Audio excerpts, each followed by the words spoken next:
Hello there, and welcome back to Daddy Rolled a One. I'm Martin, and this is another video in my series of reviews of tabletop role-playing game supplements and game rules. Today I'm specifically going to be talking about this game, Knight, by Mark Beren. This is a role-playing game that is currently undergoing a Kickstarter as of the time of this video being made, June 2023. The Kickstarter ends in a little over a week on June 19th, 2023. So again, you're going to have a little over a week if you want to contribute to this. There are very few risks. This game is actually already written. So what you're going to see here is pretty much the final version of the PDF of the game. There might be a few edits here and there, but for the most part, it's complete, and the layout's done, the art's done, the writing mechanics, everything is done. So the Kickstarter is being conducted for the purposes of raising money for a print copy of the book. So if you're like me and you like that hardback copy, that's what Mark is raising these funds for. So the risks are very little, because if the Kickstarter for some reason ends up not funding, there will still be the PDF available for sale, so you can get the game. So let's dive into this and start talking about the game. This is a story-based narrative game, so a little different if you're used to the types of games or if you're the type of player who likes games where you have a character build. If you ever talk about building your character, or if you like min-maxing, or if you like really nitty-gritty levels of tactical combat, this is probably not going to be the kind of game for you. However, there are going to be parts of this that, as a player or really as a GM, that you could strip out and put into a game like that for different types of things that go on. But mostly, this is a game that's going to appeal to people who like to collaboratively create stories in a game that are stories not just for their character, but for the world as a whole. So there are a lot part of this game is working with the GM to kind of help build the world and tell the stories of what's happening in that world over a long period of time. So you're working with a family. You have a family character that you would make where it's got younger, it could be siblings or cousins or something like that. But at a certain point, the game actually is built to retire your main character and have your heir take over and then continue telling stories over, it could be years or decades worth of time. So really quickly, I was provided a PDF copy of this game by Mark Beren, the creator, for the purposes of review. I wasn't given any other compensation, nor was I made to promise what kind of review I was going to be given. So I'm trying to give an unbiased review here. And also, just one thing for people that watch my channel normally, this is a family-friendly channel. I don't curse, and I don't, show anything that's going to be offensive to anybody. There are some swear words in here, some curse words in the section on the example of play, and it makes sense within the context. It doesn't bother me. I'm just pointing it out because, maybe, if you've got kids watching, you just want to make sure that doesn't pop up and it's going to bother you. I'm going to do my best to not even scroll past those pages. I'm just going to skip past them so they don't pop up. But just in case, be aware that is a possibility that it could come up.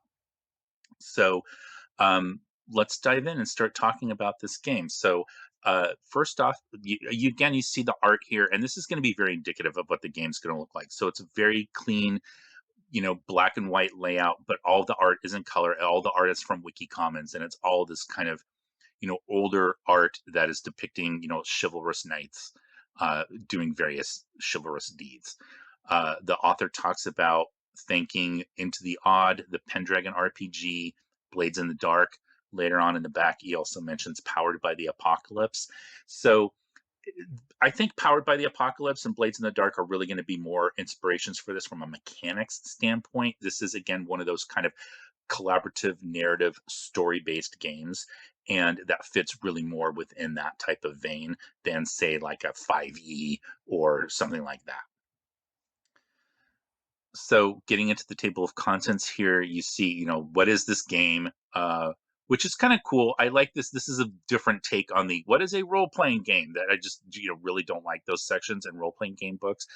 I am going to address that later, though. It'll come up, and I'll talk about why maybe there could have been something more here for people that aren't used to this style of game.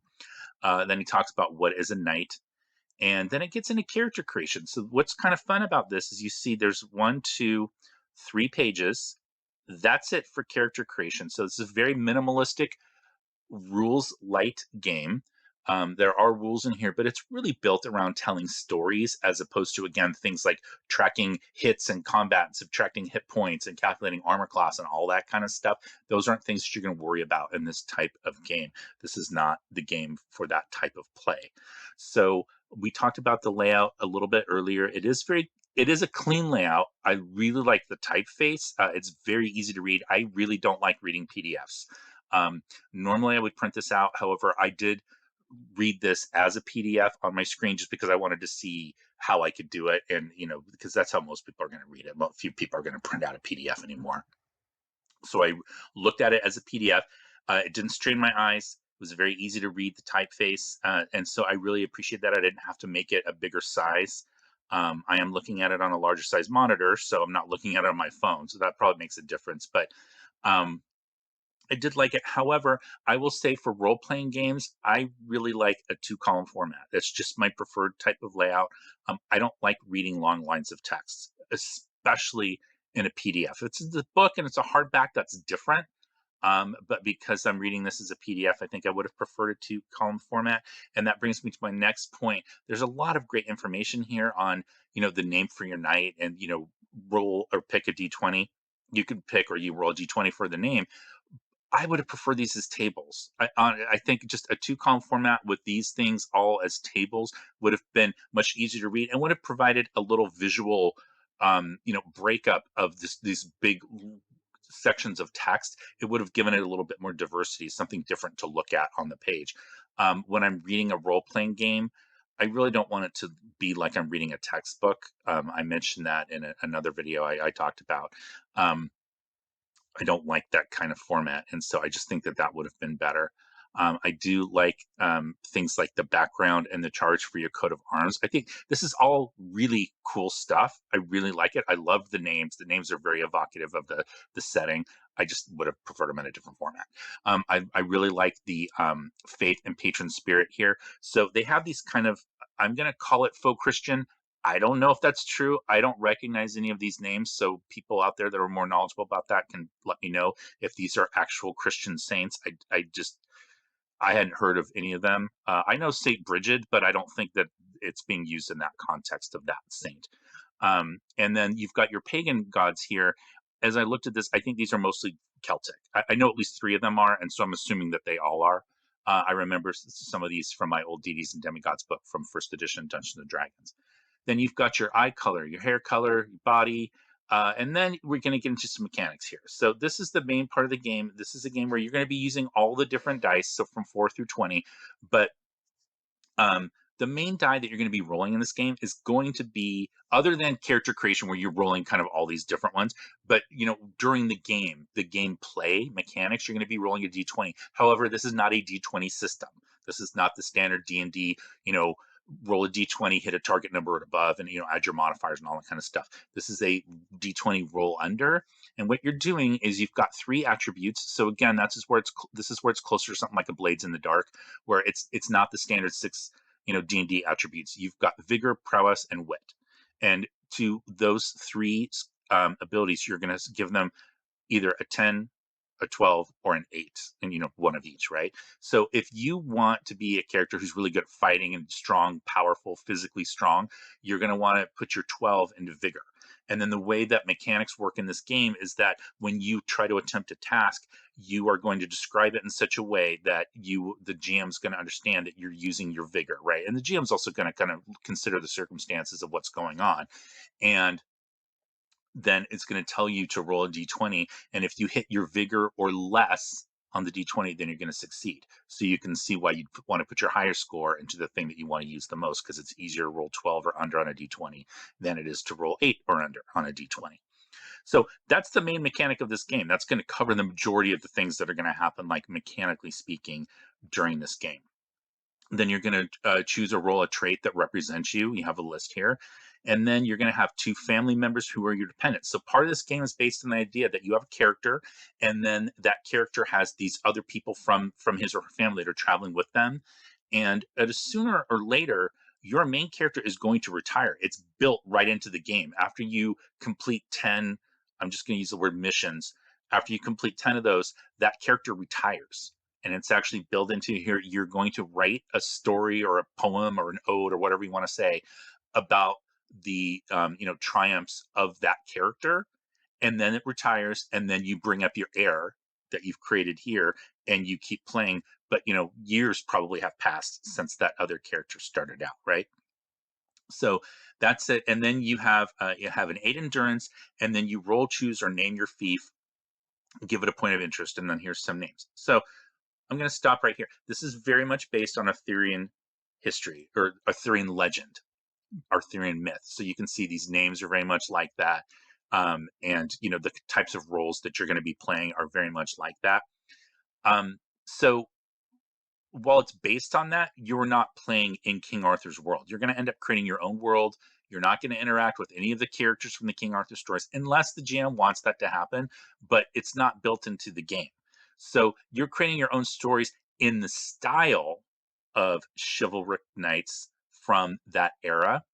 But what I like about this is that you can change, like, just take this page and change the names, change this coat of arms thing, change the gods, change the roles of the roles or the traits. I'm sorry, the traits that you would have, and then change these country names or these fief names, and you could do like a Game of Thrones style game with this, where because it's going to involve the political machinations at a certain point during the game, that domain management. You could play feudal Japan with this. I think this game could work with that. All you have to do, the GM has to do, is just kind of change like these trappings, but the rest of the game would work just fine. And I think that's kind of a fun way to look at this game. I think there's pieces and parts in here that you could take, pull out, and use in a lot of different games if you don't want to play this system as designed. There's a huge part in this that is going to get into domain management, and we'll talk about that later. So then you have your starting equipment. So unlike a D&D style game where you roll or are assigned your starting gold, and then you go through the equipment list, and sometimes you actually role play going to the provisioner and buying all this stuff. This game's not concerned with how much gold you have and scratching off those gold pieces and buying that stuff. It's just going to give it to you. What's more of a concern of this game is why you have this thing. What is it? Where did it come from? Who gave it to you? Who bought it for you? Is it old or is it new? All this stuff, your warhorse, your sword, your dagger, and other weapons, your armor. Why do you have these things? And like naming your squire and giving them an interesting feature. That's the kind of stuff that this game's concerned about. It's more of that those story-based elements that a GM can then build on to help tell that story. Then you have a quick example of character creation, and then it jumps right into creating the world, the setting, called Avalon in this game. You're drawing a map, you're dividing it up into different countries, you're putting rivers on it, you're dividing those countries into counties, you're putting a court of interest on there, a place of interest, and then that map is going to change over the course of this game. So the game takes place in phases, and in certain phases, the players are actually able to collaborate to change the map based on what is going on in the world, and maybe the kingly court moves from one place to another, one castle to another, one fief to another, or maybe there's a natural disaster that destroys a point of interest, or maybe there's a new point of interest that shows up on the map. So all of that kind of stuff is happening. It's that kind of bigger world, bigger picture, macro view of gaming. It almost kind of reminds me of some of the early games like a Bronstein or something like that, that kind of influenced Blackmore, which then influenced Gary Gygax to create D&D. I've got a whole series of videos on those. Just check my history of D&D videos for all those if you want to understand that progression. But some of this kind of stuff that they're talking about here goes back to that. Domain management was very important in early role-playing games. So then you have the rules of the game, the narrative position, and then it talks about guidance for the player. So this is how Mark Beren thinks you should play your character. How should you play your knight? Charging into the fray, seeking out your foe, and then give honor to your comrades. I like this because it's not just for the character, it's also for the player. Listen carefully and attentively to the stories of others. So when the other people are talking, you don't have your phone out.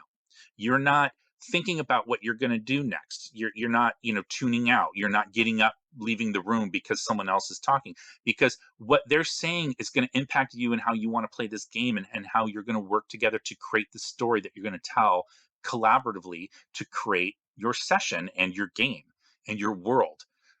Then it talks about collaborative and safe storytelling, and I really like this section. I think pretty much every game at this point should have a section like this. I did a something similar to this in the game that I run for my daughter and her friends. We're playing D&D. We're playing old school D&D BX, but I had a session at the very beginning because I didn't know her friends that well. They were people from school, and I didn't know the parents. I wanted everyone to feel safe, so I went through some of the stuff with them. However, one of the things that I noticed here, and it is very prevalent throughout the way that this game is written, there seems to be an assumption that you know what things are, and so it doesn't explain them. And so while I don't think it needed the, what is a role playing game, I do think sometimes a little bit more explanation and not assumption of thinking that a person just knows what these things are. I'm not very well versed in storytelling narrative games like this. And so there were a lot of things in here that I had to read multiple times because I just wasn't understanding what was being explained. And that could just be that I just don't get it. But I do think that there was a little bit of, as I was reading it, like, I think that I'm supposed to know what this is, and I just don't. And an example of that is here, where it talks about collaborative and safe storytelling, and then it says specific tools such as the X card, green, yellow, red, fast forward, rewind, and so on may be implemented as desired. It never tells you what those things are. It never explains what a green, yellow, red thing is or what an X card is. So you can, I guess, infer a little bit from context, but for someone who's new to this and is trying to learn how to play a game, and if they're not starting with like an easy to learn game, and they're starting with something like this, I do think a little bit more explanation could really help to understand what these tools are and how to implement them. And there's even a little bit of room left. I mean, there's not a ton, but you can see there's some room down here on this page. The game's divided into different phases. There's quest, fief, and free play. So quest phase is when an individual knight is going out with the others and they're doing a specific thing. And so they're saying that you would normally go on one quest in a year, and it's essentially thinking of it as like an episode of a TV show. That's a quest. The fief phase, as we talked about, that is where the game zooms out. That domain management that I was talking about, it was very important in very early role playing games. That was a key goal for most characters. Old schoolers like me will remember you were trying to hit that name level, which is usually around ninth level or so, where your character could build a stronghold or a temple or a guild, and then you attracted all these followers, and the game started to become about managing that thing that you had built and how you were going to take care of it against other things that were going to get in the way, right? Other conflicts. And this has a whole part of the game is built on that fief phase where you improve your characters, but collaboratively you're working to make decisions about the world that you have created. And again, that's where I think something like a Game of Thrones could make sense in a context of a game like this. And then you have the free play phase, which is just a mixture of the other two phases and can happen at any time during or before the other two phases. This was a little muddy to me. I really didn't understand what the point of this was when it could just be built into these two other phases. I do think that's probably just an issue with me not being as familiar with the structure of these story-based games, and there's probably a very good reason why this was in here. I just didn't really get it at the time.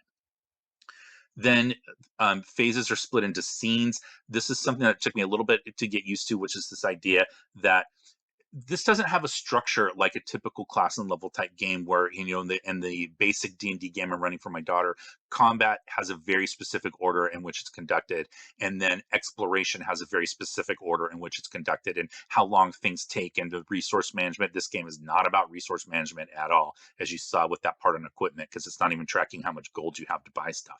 So this is a very different style of game, which also goes down into these scenes. Scenes are divided into rounds, but it's not a round like in D&D, because a round could be a minute for combat. It could be hours if you're doing courtly intrigue, or it could be months or years or weeks if it's wars.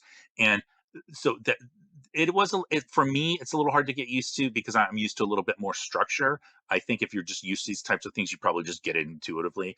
But it's very clear what it is. It's just I'm not used to running a game like that. So then it gets into actions and checks, advantage, disadvantage. This is all the mechanics of the game. The thing that I really like, so you get into the fief phase. It's got this table on things that might happen during that phase. It's got GM advice. It's got alternative rules such as GM-less play. And then it has this example of play. This is where the swear words are, so I'm going to skip past it really quickly. But it's 18 pages. It's an 18-page example of play. I have never seen an example of play this long in another role-playing game.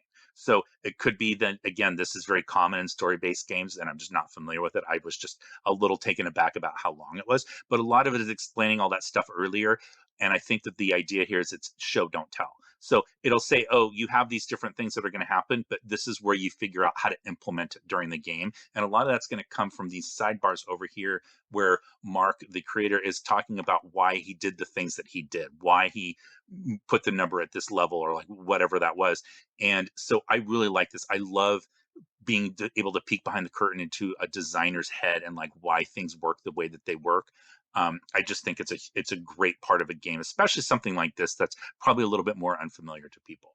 So the example of play goes on, and then you get into the creation of your world of Avalon, its history and the different cultures of the people that live there, the knights and their faith, and you've got society and culture of all these different groups here that live there. So again, you could change these out for different cultures and groups and create an entirely different setting, as we talked about earlier. Magic and myth, and then there's a little section here on it's sort of like an introductory adventure, the 3 ages of the lioness, and it gives you some details on that. Then at the end here, you have recommendations from the author for RPGs, books, movies, and TV series. I also think these were probably inspirations for things that influenced Mark as he was putting this game together. So it helps you get a sense of what kind of aesthetic he was in the frame of mind of thinking about when he put this game together. So that is it. That is the game Knight. So I would like to ask that if you liked this video, if you could please like it, and also please subscribe to my channel. I'd really appreciate a subscription. And if you could share it on social media, that's the best and quickest way for me to grow my channel. And then lastly, if you could leave me a comment, let me know if you liked this review. Let me know what you think of the game, if it sounds interesting. Let me know if you know something that I don't about how these rules work. You could kind of explain it. Or also conversely, if there's something I skipped past that you want me to go into more detail on, let me know in the comments. People know if you leave a comment, I'm going to write you back. So please do so. And with that, I would like to thank you for watching this video. Happy gaming, stay safe, and I'll talk to you next time.